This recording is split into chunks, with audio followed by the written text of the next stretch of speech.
Good morning to you all. I am Professor Subhash Pingle from SKN Siyangarh College of Engineering, Korti, Pandharpur. Today we are going to talk about the topic named as file transfer. In the file transfer, generally we are using the two protocols. One is the FTP and second one is the TFTP. But in today's session, we'll discuss on the topic FTP, that is file transfer protocol. So why we have to study this topic? What are the different objective of this topic? What is that? First objective, to discuss FTP and two connections used in this protocol, that is control connection and data connection.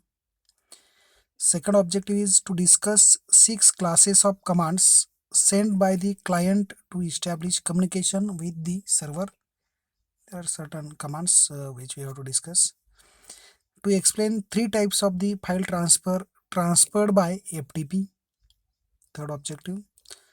Fourth one, to show some user-friendly commands used by some FTP interfaces. Next one, to discuss anonymous FTP and its application. To discuss how file transfer can be done using a secure channel. So these are some objective. Now we'll start the topic FTP. Before going to see the introduction of the FTP, let me tell you the concept of FTP, that is file transfer protocol.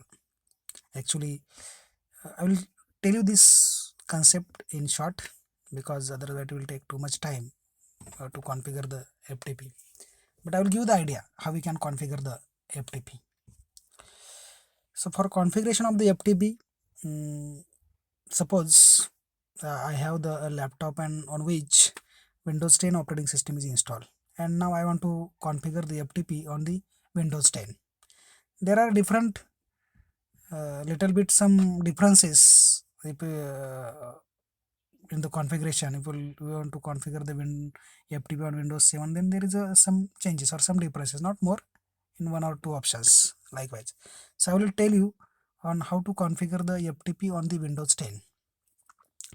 So first of all, go into the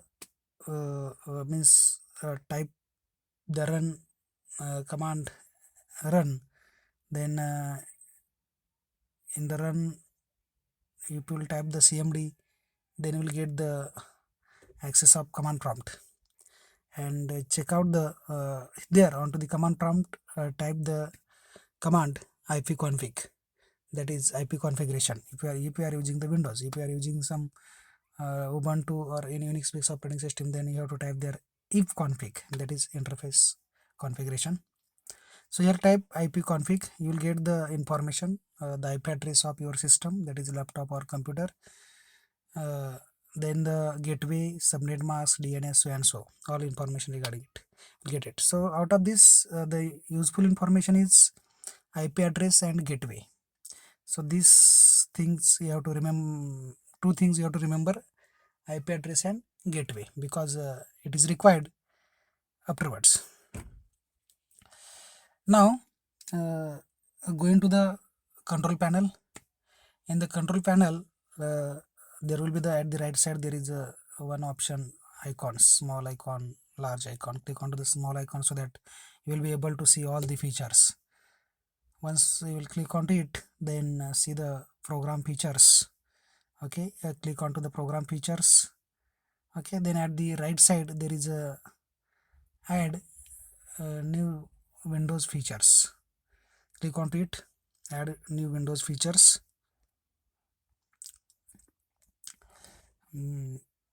Once you will click it onto it, then again you will be able to see the number of services or features.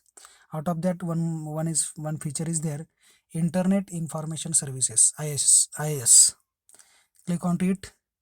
Then once you will click onto the checkbox of the IIS, that is Internet Information Services, then there will be the FTP services and some other services also are there. Click onto the FTP server, not services, FTP server.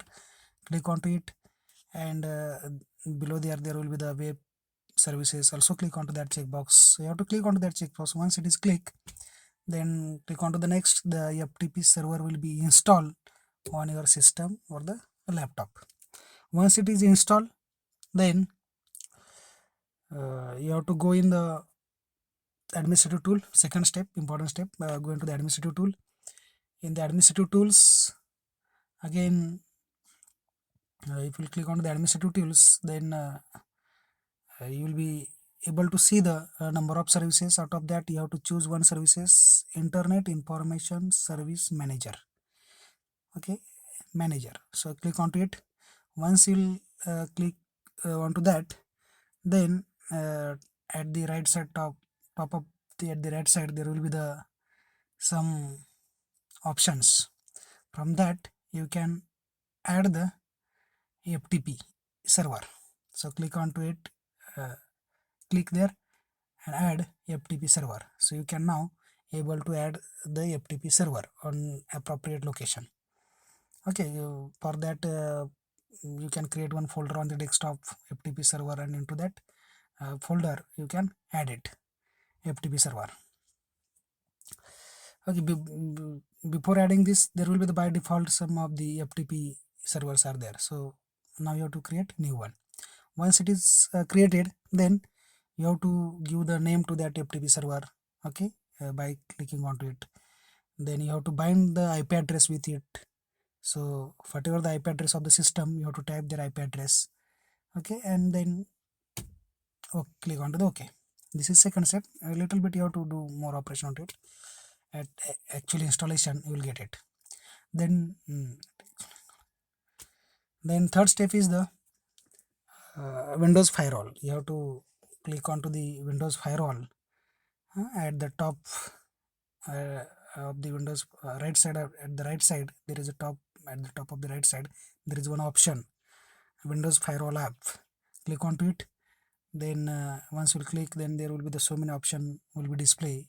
In that, you have to check back. You have to click on the checkbox of the Windows. FTP services. That is data and control. Click onto it. Okay, click that checkbox so that this Windows Firewall will allow this FTP services. Otherwise, it will not allow. Okay, and then so these are the three main important steps. Then you can give the authentication, means you can add the username and password to the FTP. You can do it, but this is the way by which we can add the FTP server. Okay, once it is added, means we have configured. Okay, then you will be able to access it. So this is the how we can configure the FTP server. Now we'll see the introduction. File transfer of the FTP. File transfer protocol is the standard mechanism provided by TCP/IP for copying a file from one host to the another host. What is the purpose of the FTP is? The purpose of the FTP is to copy a file from one system to another system, from one computer to the another computer. That is the basic purpose of the FTP. Nowadays, every time we are copying the file.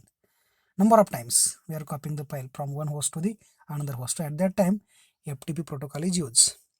Even though we feels that it is very simple, but there are some complications. So which are those? For example, two systems may use a different file name convention.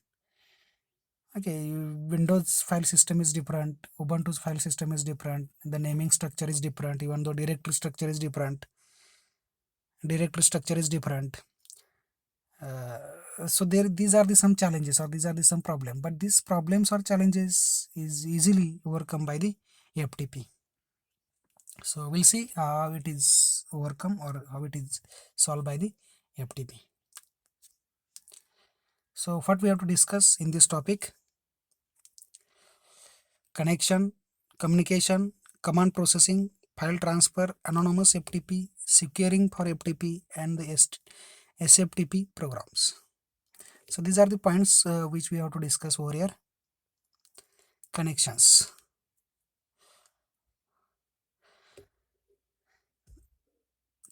First one is the connections. So FTP basically uses the two connections.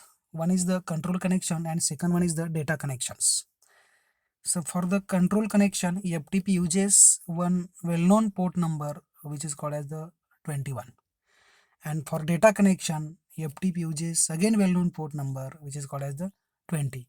So 21 and 20, these are the port number which is reserved for the FTP. Control connection 21, data connection 20. This is important point because in the university examination, the question may be asked on this point, okay, in the MCQ.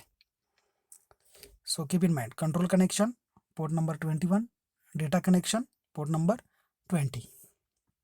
So these are the two well-known port used by the FTP and it is reserved.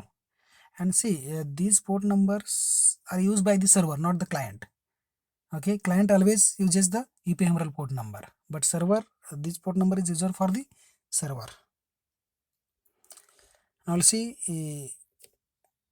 the basics of FTP, or we can say the structure of FTP. So you can see in the figure, there are number of disk, okay, then client, data connection, server, and again disk. So client and servers are connected via the internet. Okay, so you have to establish the connection between client and server. That connection is called as the control connection and data connection via the internet. So the user have main three component. First one is the user interface component, second one is the control process component, and third one is the data transfer process component. And server have the two main component, that is the control process component and data transfer process component. So while establishing the connection between the client and server, these components will be useful. So first of all, control connection is established, and once the control connection is established over the port number 21, then client can establish the data connection, so which is shown in the figure. Data connection means once the data connection is established, means at that time client can transfer the data. Client can download the data from the server, means retrieve the data, okay, or can upload the data.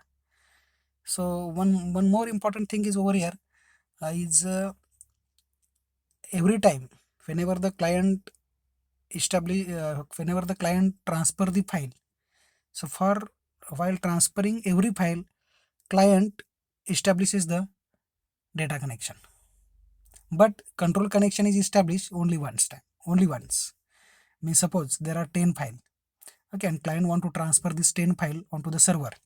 So at that time, first of all, client will establish the control connection. Once it is established, then client will establish the data connection. First file will be transferred. Once it is transferred, then again data connection will be released.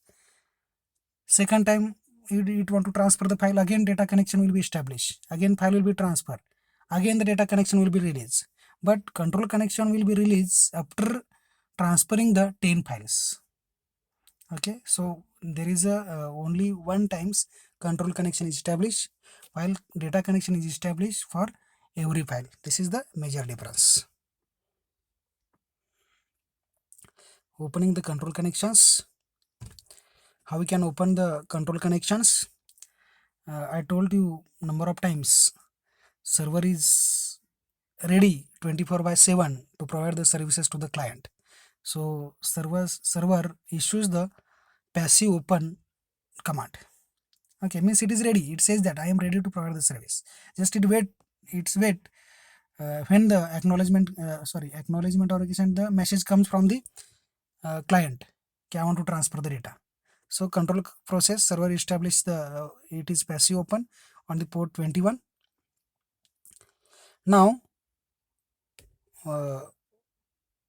client want to establish the connection, so client will send the command which is called as the active open on the port ephemeral. Means I told you ephemeral client always uses the ephemeral port number, means let's say 60,125.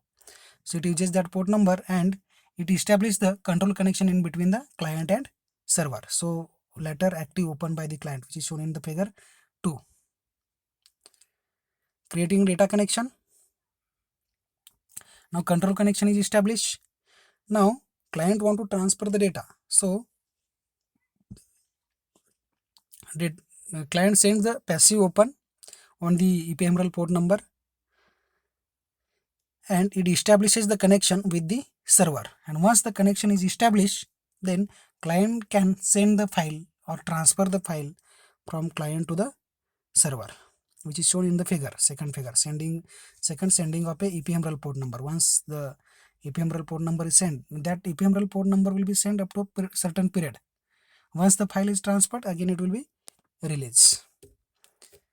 Okay, so in the third step, active open by the server. Yes, server is saying that I am ready, you can send the file. Now client will send the file.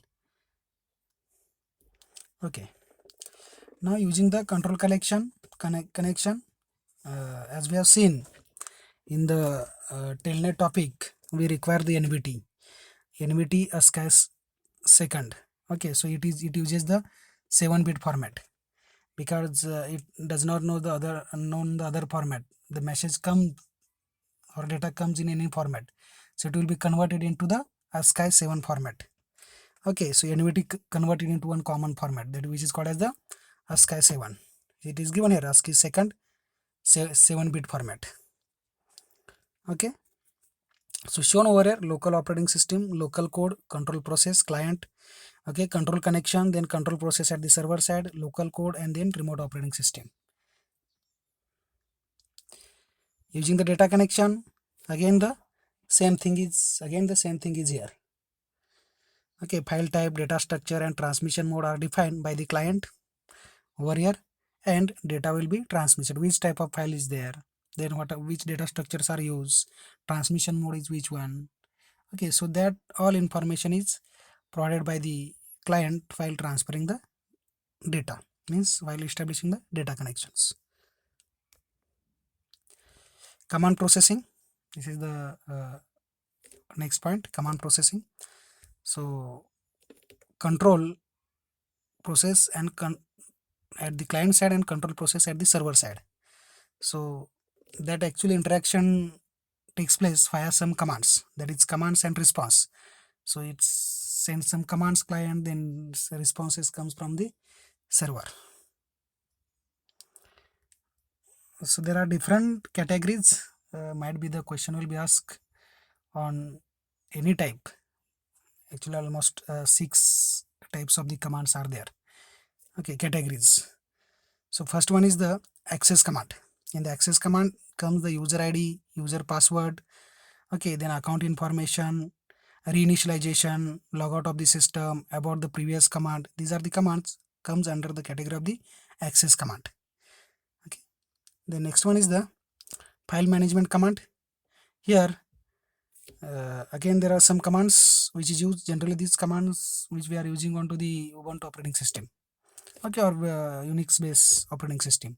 Change to another directory, change working directory, change to parent directory, delete a file, then list subdirectories of the files, make directory, print working directory, remove directory. So these are the some commands which is related to the file management. Then data formatting command, define the type, define organization of the data, define transmission mode, okay, stream, block, or compress. There are 3 types of the mode. Okay, first one is the stream, second one is the block mode, and third one is the compress mode. Okay, stream means it contains the continuous data. Okay, a byte of streams, we can say that okay, continuous data which is called as the stream data. Then block mode means data will be in the form of block. Okay, it will be transferred in form of the blocks. There is certain size of that block. And third one is the compress.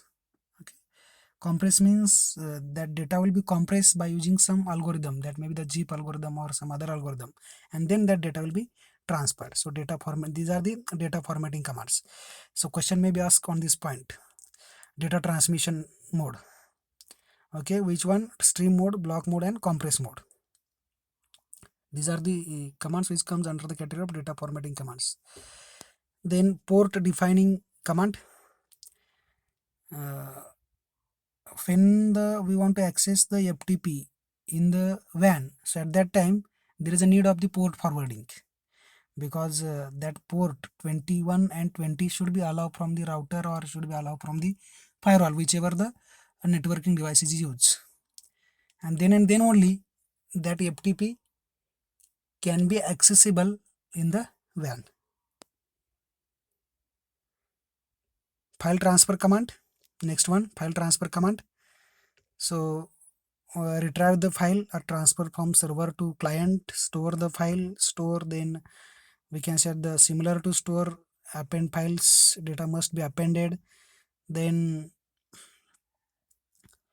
allocate the file, then the reset the file, then return status of the file. So these are the some commands which is used for the file transfer, and these commands which are some miscellaneous command which are remaining, which is given in the help, then ask information about the server, check if server is alive or not. So for that we are using the noop command, NOOP, check if the server is alive or not. Then specify the site specific command, site asks about operating system used by the server, syst. So this is the command which is used. Then responses which comes from the server. Now up till now we have seen how the client can interact with the server. So these are different commands which we have seen just now, which we have seen different commands. Now the responses comes from the server. So for responses, these are the just see the slide, these are the different commands are used. How the responses are: compile status, maybe the command OK, system status or help provide directory status, data connection open, closing data connection, and their code. A server always returns the code to the client. For example, it want to send, yes, connection is established, so 200 will be sent, command OK. What is the status of the file? 213, that is 213, this code will be sent. So server sends the code, okay, or it to the client. Okay, here it is continued. So these are the, just read it, the meaning.